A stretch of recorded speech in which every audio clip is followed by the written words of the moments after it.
What are you doing? What are you doing? Bro, are you kidding me right now?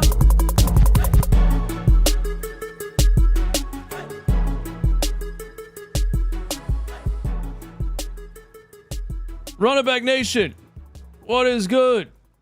Yeah, it is your boy DJ Eastwood, Running Back Philly. No frauds, no fanboys.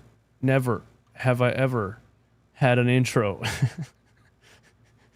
That was my 9-year-old son. Today is his birthday. Happy birthday, Jackson! Happy birthday! Now, stay down there, please. Yeah, here's what we're gonna do, man. I watched a lot of Geurschon Yabusele highlights from 3 different phases of his career. The NBA, when he was first drafted, the EuroLeague, and the Olympics. And I have some opinions on him as a player that differ from what I said the other day. Now, I put out the video that said, 5 days ago, that said, is Geurschon Yabusele the perfect Sixers power forward option? And that was right after the Olympic game against France, where he dunked on LeBron James and everybody was talking about him. I didn't actually think the Sixers were going to be the team to sign him. I didn't actually even think he was going to get signed and come back to the NBA because of his Olympic performance. But shout out to that, man, and it's pretty wild that the Sixers are the ones that did it. Daryl Morey has been on an absolute bear hunt this offseason. He has been in the woods, peeking through the trees, saying, I'm finding shit out here, bro. I'm getting shit done out here. Everybody else, their off season's over already. They're already at home. I mean, I'm still out here. I'm still in the woods. So I like the aggression from Daryl Morey. But yeah, I watched a lot of Yabusele stuff, and I have my opinion changed from what I originally said. So do me a favor, hit the like button one time if you haven't already. Close out the chat, hit the like button, helps me out a lot. Subscribe to the channel. Only 50% of people that watch these are subscribed to the channel. Subscribing to the channel just helps out the creator, that's all. So do that for me too. Thanks for being here. Shout out to the members in the chat. I see you, Prince Monito and others. And here's my takes, okay? First of all, I think it's a dope story. The Geurschon Yabusele road to the NBA, or road back to the NBA. All right? And I like a good story, and I like a good underdog story, and I like a good comeback story. And I'm glad that he's going to attempt a comeback story in a 76ers uniform. He was, if you're wondering about his name, by the way, the other day I did a little bit of research. His parents are from Zaire, Central Africa. They were African refugees who made it to France to have themselves, to attempt to give themselves a better life. And then they had Geurshon in France. So he was born in France, and his nationality ties back to Central Africa. So, that's a cool story. And then he was drafted in 2019 by the Boston Celtics. First round draft pick. All right. And didn't make it. Didn't work out. And here's the thing about players that can go from having a small window in the NBA to never being looked at again. That's the thing about a player like this. What I was saying the other day is that, I don't know, he hasn't been in the NBA since 2019. There's probably a reason for that. Maybe he's not an NBA talent, on and on and on. But from watching these highlights and watching how he developed over the years of playing in the EuroLeague, the conclusion I have come to now is that you get a small window of opportunity in the NBA. And if it doesn't work out, you can be forgotten about forever. NBA scouts are not turning on EuroLeague games. They're just not doing that. They're not like, let's go see what player we could maybe find who was in the league 5 years ago who might be good again or something like that, or might be better right now than he was when he first did. They don't do that. So you can have your opportunity not work out. You can go to the EuroLeague and you can be in the EuroLeague forever. Nobody's watching that shit. Like, let's keep it a buck. Nobody over here is really watching that unless you're doing superstar stuff like 16-year-old Luka Doncic, players like that. But a guy like Geurschon Yabusele could just be forgotten about forever. And it's a really cool story that playing in the Olympics for the French national team against the United States may have been his only opportunity, probably was his only opportunity to get seen on a big enough stage to get another shot at the NBA. It may have been his only opportunity. That single game, France versus USA in the Olympics, may have been his only opportunity to get onto a stage, have people see him, and somebody give him another chance in the NBA. So that's a dope story. And Bob. What?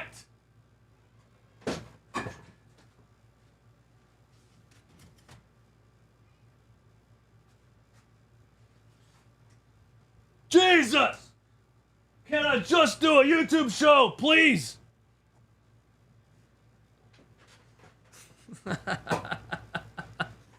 If it's not the kid, it's the damn cat, man. Holy hell. All right, anyway. Yeah, I think that's a cool story. So I'm a big fan of that, and I'm glad that he's getting a second chance.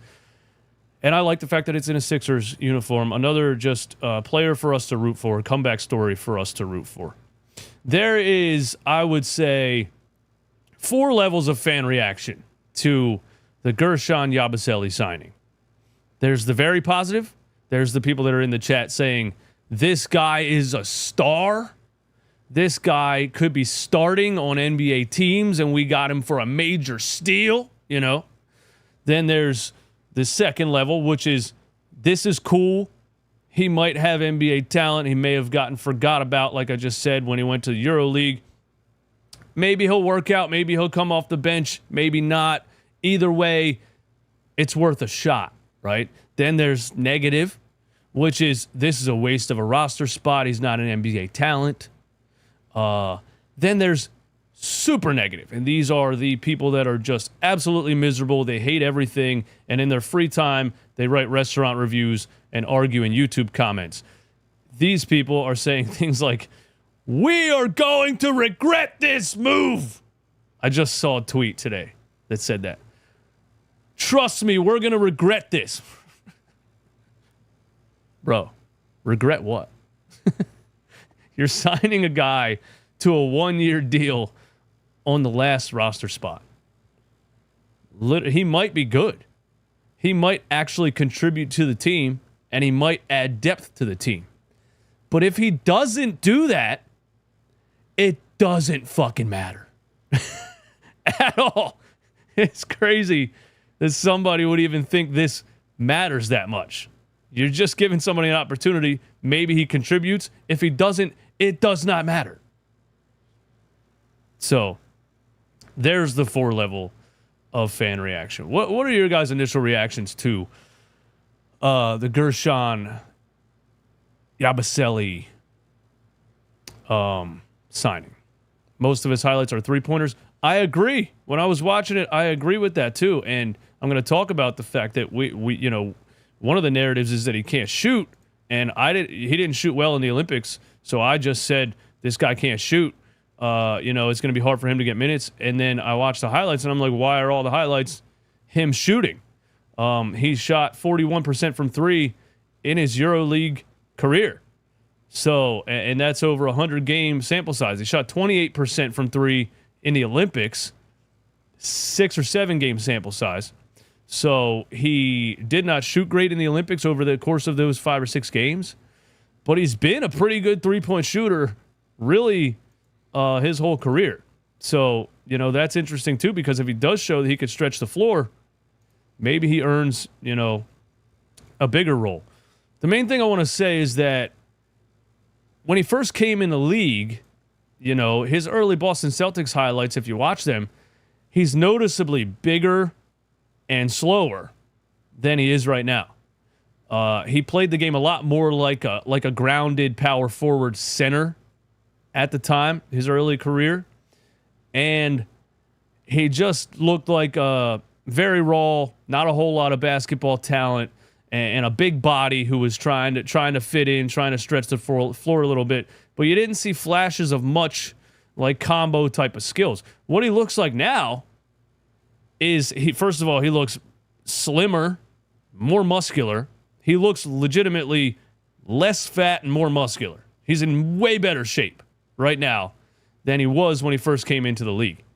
And he also developed his game over those years in the EuroLeague. You're now seeing combo dribble moves out of this guy. You're seeing pump fakes from the three-point line, drives to the rim, dunks on the baseline. His early career, he looked like he couldn't even dunk. With some of those a lot of those highlights, he's getting the ball on runs or backdoor cuts or whatever, and he's barely getting off the ground and laying it in. Now you're seeing a dude catching at one-handed alley-oops out here. He's running the fast break and throwing it down and flexing on people. You saw it in the Olympics. He one dribble drive to the right and dunks on LeBron James and flexes on him as he's sitting on the floor. The dude looks 100 times more explosive and athletic than he did when he was first in the league. So, you know, you didn't cut it back then, and you may have never gotten another chance again, but you kept trying, you kept working, and you developed your game. You got in great shape, and now you get a second shot at the NBA. You know, that's just dope. But I just wanted to say that because my opinion of him had to do with the fact that he wasn't in the league very long, and he hasn't been in the league long. And then I watched his real progression and development, and he's not the same player at all as he was, you know, when he first got that little bit of an opportunity. So, shout out to that. Yeah. What else I want to say, man? Yeah, he actually has a really good jump shot. He actually does have a really good jump shot. Again, he shot 28% from three in the Olympics, but he was a 41% three-point shooter in the EuroLeague, and he doesn't look like, when you watch him shoot the ball, it doesn't look like a big power forward or center who's just out there trying something. You know, he looks like a confident shooter. He doesn't look like Andre Drummond or somebody out there shooting a three just to try to stretch the floor. He looks like a confident shooter, a willing shooter. It's a slow release, but it's a good shot, really. You know what I mean? And if the Sixers are looking for a stretch four, now that I've watched his shot form and looked at the percentages and watched all of the highlights from his entire career, I don't want to go crazy, but if Caleb Martin's not technically a power forward, right, and Adeem Bona can't shoot, he might be the actual only power forward on the entire roster. So this could very well be a major steal, you know, or not. Again, if it doesn't work out, it doesn't work out. But he really does look like a stretch four. He's 6'8", 275, and I just think it just feels like a perfect fit because it's exactly what the 76ers, at least the last part of this offseason. Like, yeah, but they really need this. They really need a big, strong power forward who can stretch the floor. Looks like that's who it is. You know what I mean? We'll see if it works out. I will say the cons, when I was watching all the stuff on him, is that there's zero defensive highlights whatsoever. You know, there's not a block. There's not a steal. There's hardly any like rebounding highlights. So we'll see, you know, if he's just an offensive player and maybe he gets exposed defensively and things like that. Maybe he ends up with a very limited role, or maybe he ends up with no role at all. Who knows? But I will say that there's absolutely zero defensive highlights when you find all of his stuff on YouTube and really try to search for just to analyze his game a little bit. I didn't see a block. I didn't see a steal. I didn't see anything. So there's a little bit of a negative, and, you know, just thought I'd throw that in there. What do you guys think, man? Shout out to everybody in the chat, man. There's zero risk because it's $2 million in 1 year. Exactly. Just grab us 10 rebounds a game and we're good. I don't think he's going to get enough minutes on the floor to ever have the ability to grab 10 rebounds a game. And I honestly don't think he's a dominant enough rebounder to get 10 rebounds a game, really, anyway. But I do really think that he could play a role. We'll just have to see. Mad Max, he already has height, size, hustle, attacking the glass on both ends, and the switch ability on defense. It all comes down to his shot. If he's knocking down 36% plus, he'll be above starter caliber. Yeah, I mean, I feel like if he shoots a good percentage, he does have size, strength, he has ball handling ability, he has finishing ability. Again, you got to see if it translates, but because there's no highlights of him in the NBA, obviously, at the physique that he's at now. There's just EuroLeague highlights, there's just Olympic highlights, so it's hard to tell if it will translate. But you're right, all the intangibles are there. It was definitely worth taking a risk on. Hey, we got 390 people in here listening to me talk about Geurschon Yabusele in the middle of August. That's some sicko behavior. You are 390 sickos. Thank you for being here.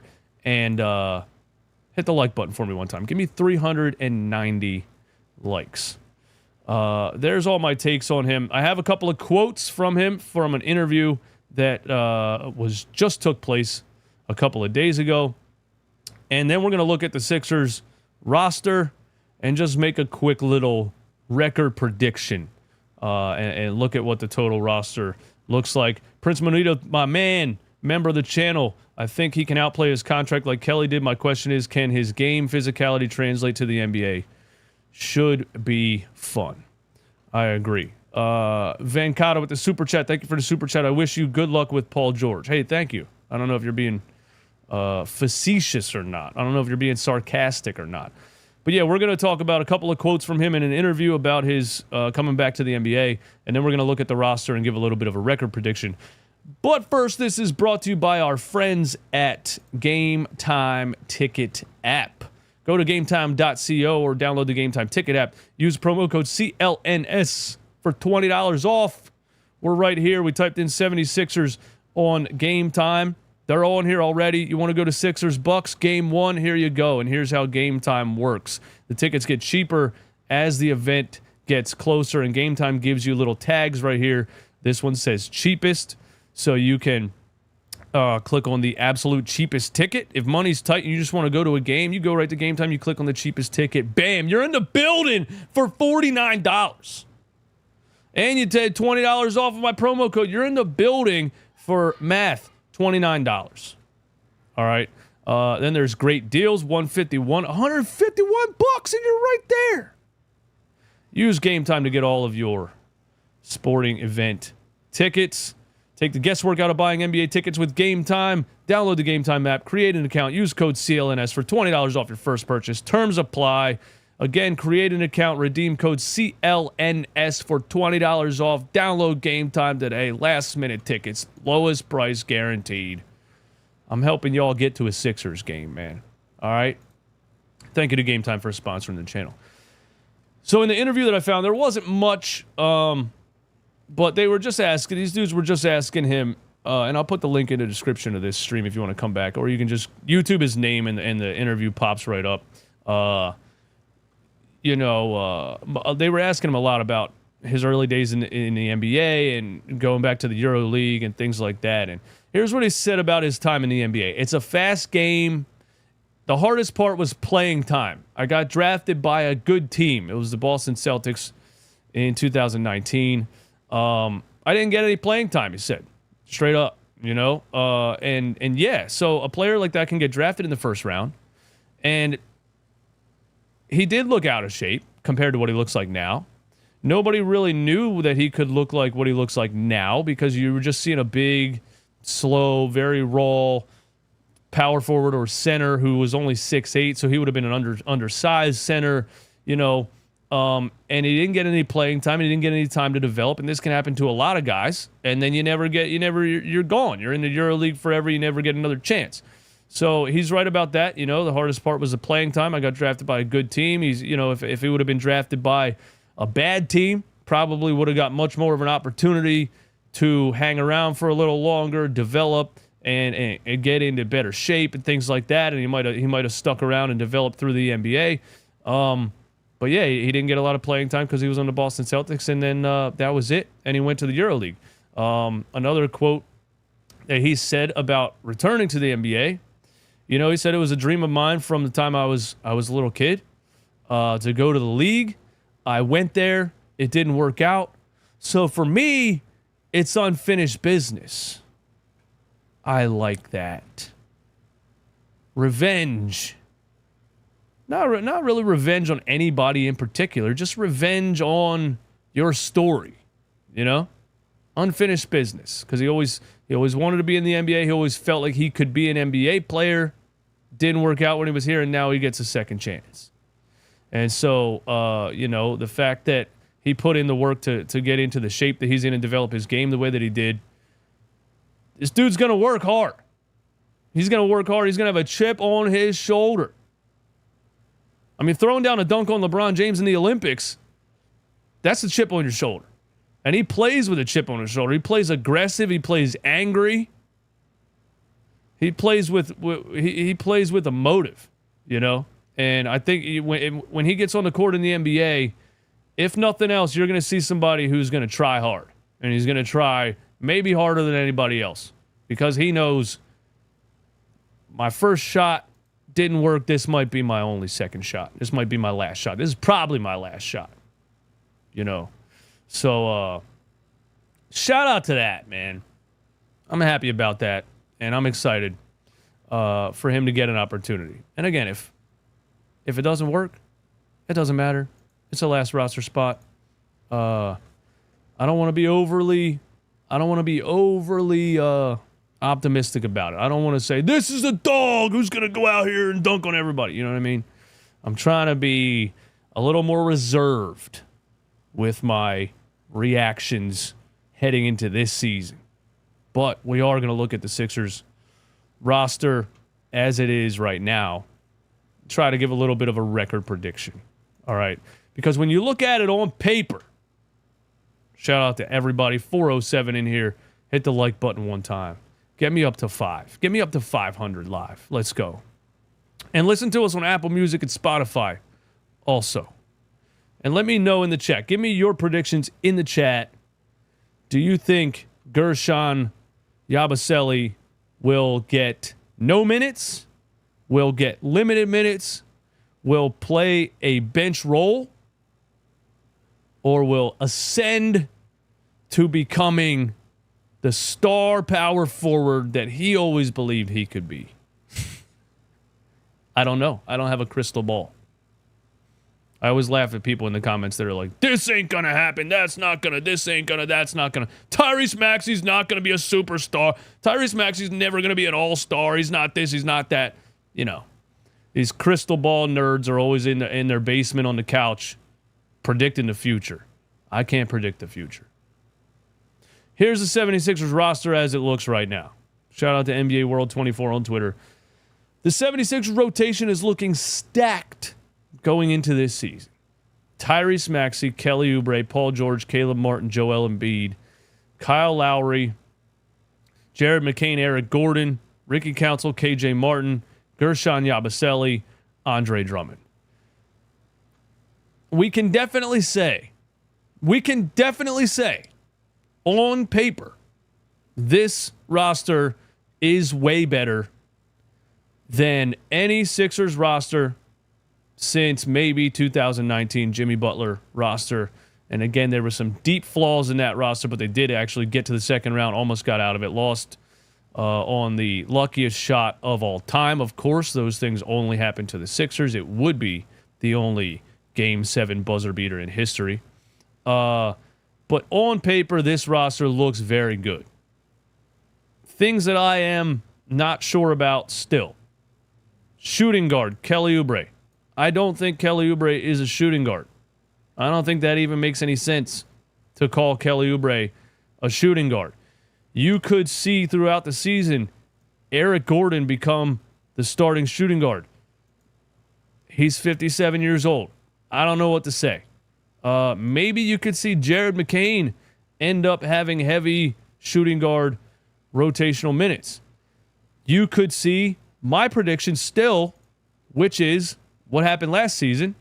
Kyle Lowry is going to be the starting point guard. Tyrese Maxey is going to be in more of a shooting guard role because it really unlocks his scoring ability and potential.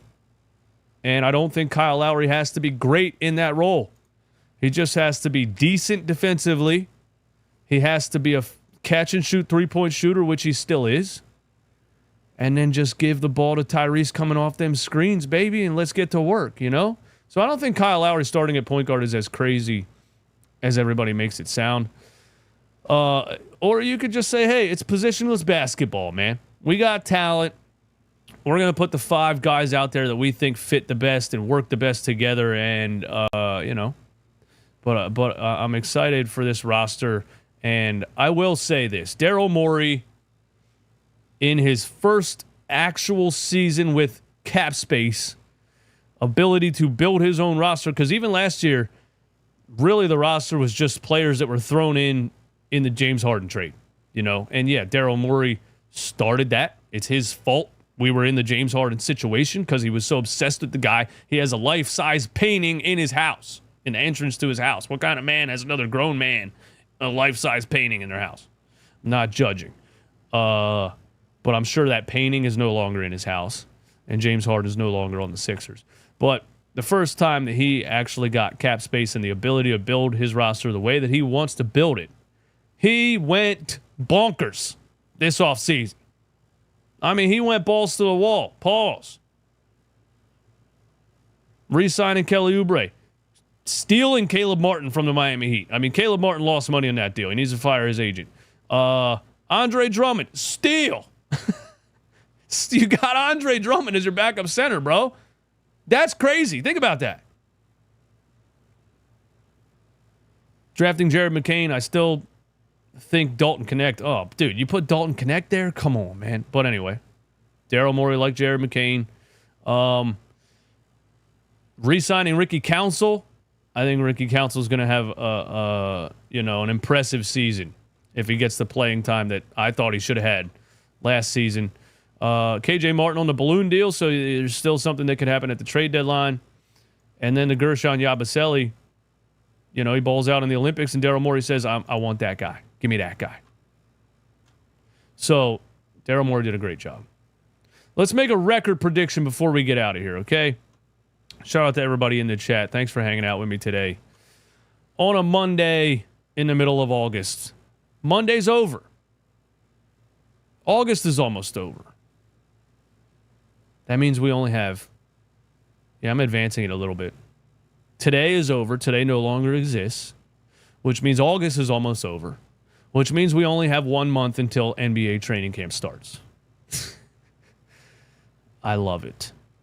So if you look at, here's what I did just for my own record prediction. I looked at 23-24. We were 47-35. The year before that, we were 54-28. We were 47-35 last year because Joel Embiid played 39 games. You know, he tore his meniscus, had the surgery, missed 2 entire months, and everything went to shit.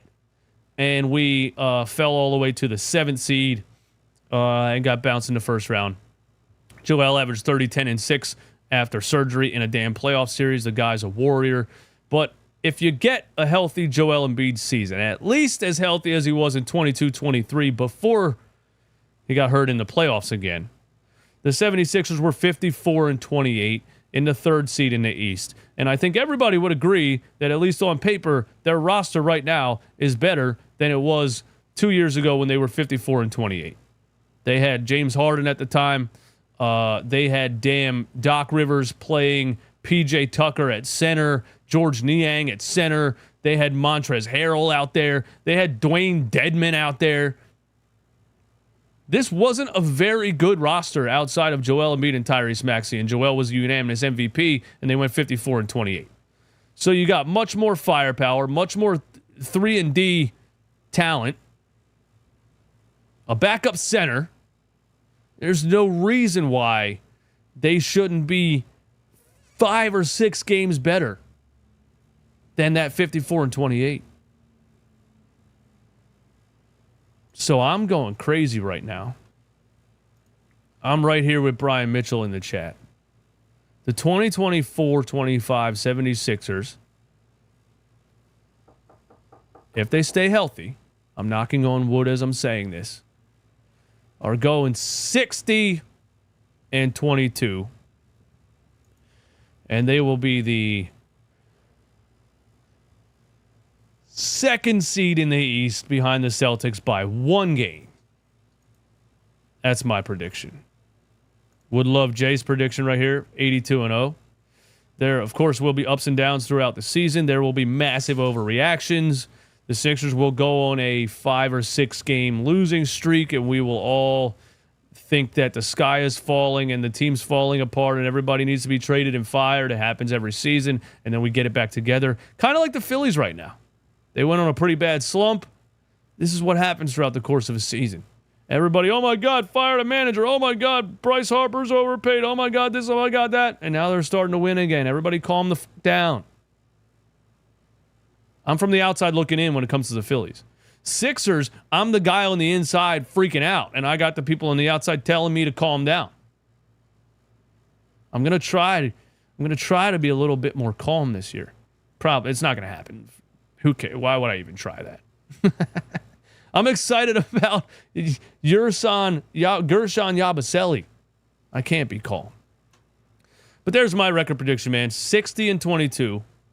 Second seed in the East, 1 game behind the Boston Celtics. I'm very excited. There's my take on everything. There's my take on the signing. There's my take on the Sixers roster right now. I will continue to do my best to pump out Sixers content on a daily basis for the rest of the offseason, no matter what. All right? So rock with me. Subscribe to the channel if you're brand new.